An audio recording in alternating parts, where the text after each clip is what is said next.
a block moving horizontally on a smooth surface with a speed of 40 meter per second splits into two equal parts।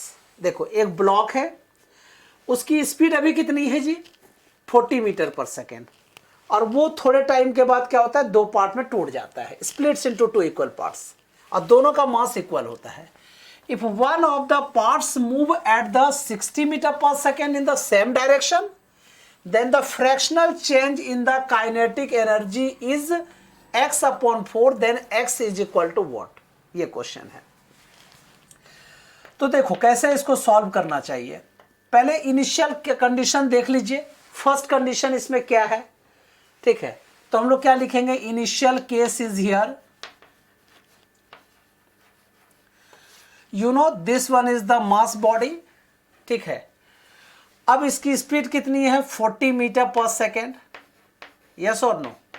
इसकी मास कितनी है, इसकी speed कितनी है 40 metre पर second. इसकी मास को हम लोग m लेट कर लेते हैं, क्लियर है। तो इनिशियल काइनेटिक एनर्जी इसकी कितनी होगी, so you know initial kinetic energy is equal to half into m into V square, yes और नो। सो 4 स्क्वायर 16 में 1600 अपॉन 2 कितना हो गया 800 m। This is the kinetic energy initially. फिर क्या कह रहा है, दो इक्वल पार्ट में ब्रेक हो जाता है, माने अब जो कंडीशन है ये दोनों क्या होते हैं इक्वल पार्ट में, माने ये जो ब्लॉक है वो इक्वल पार्ट में ब्रेक हो जाते हैं। अब इसका मास कितना हो जाएगा m/2, इसका मास क्या हो जाएगा m/2, यस और नो। अब दोनों का मास m/2 हो चुका है, और उसकी स्पीड कितनी है, एक ब्लॉक की स्पीड है 60 मीटर पर सेकेंड इन सेम डायरेक्शन, दूसरे की हमें पता नहीं है तो वी लेट कर लेते हैं, क्लियर है। अब इसकी फाइनल कंडीशन में हमें क्या निकालना है, काइनेटिक एनर्जी निकालनी है। लेकिन हम लोग देख रहे हैं कि एक्स्ट्रा फोर्स कहीं नहीं लग रहा है, तो जब एक्स्ट्रा फोर्स नहीं लगता है, there is no net external force, तो मोमेंटम क्या होता है कंजर्व होता है, yes or no। so when no external force, when external force is not here, yeah, external force is 0, then you can say that we can apply the linear conservation of linear momentum। so according to conservation of linear momentum, you know linear momentum m conservation of linear momentum क्या हो गया, P I is equal to P F, initial momentum is equal to final momentum. अब initial first condition में momentum क्या होगा, mass into velocity, so m into 40।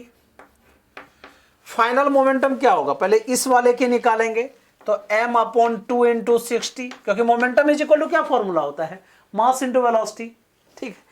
तो m upon 2 into 60 plus m upon 2 into V calculate कर लेना है यहां से। देखो 2 से इसको कट किया कितना हो गया 30, यस और नो। So you know m common लेके कट कर दीजिए, तो यहां क्या बचा 40 is equal to 30 plus v upon 2। So you know v upon 2 is equal to 40 minus 30 10, तो v इक्वल टू क्या हो गया 10 इंटू 2 20 मीटर पर सेकेंड, क्लियर है। अब हमें फाइनल काइनेटिक एनर्जी चाहिए, यस और नो। So you can write here final kinetic energy,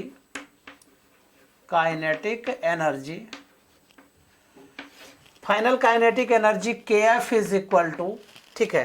अब इसकी एनर्जी प्लस इसकी एनर्जी, तो half into mass m/2 into velocity 60 square plus half into mass m/2 into velocity कितना था 20, सो 20 स्क्वायर, यस और नो। अब इसको जरा देख लीजिए, 60 square that means 3600 upon 4 into m plus 20 square 400, ठीक है, m अपॉन 4।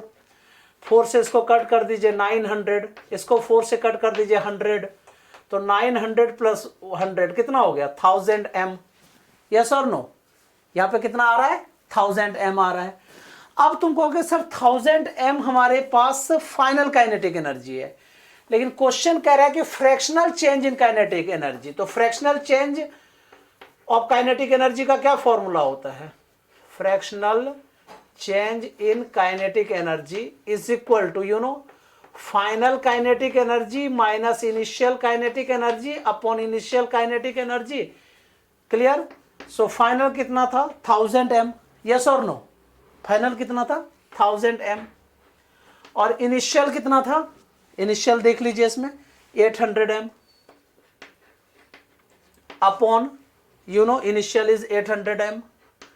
अब इसको सॉल्व कर दीजिए, 1000 माइनस 800 कितना हो गया 200, 200 upon 800 become 1/4।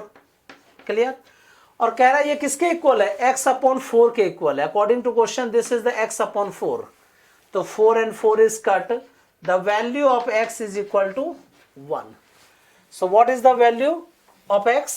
Value of x should be 1. Clear है?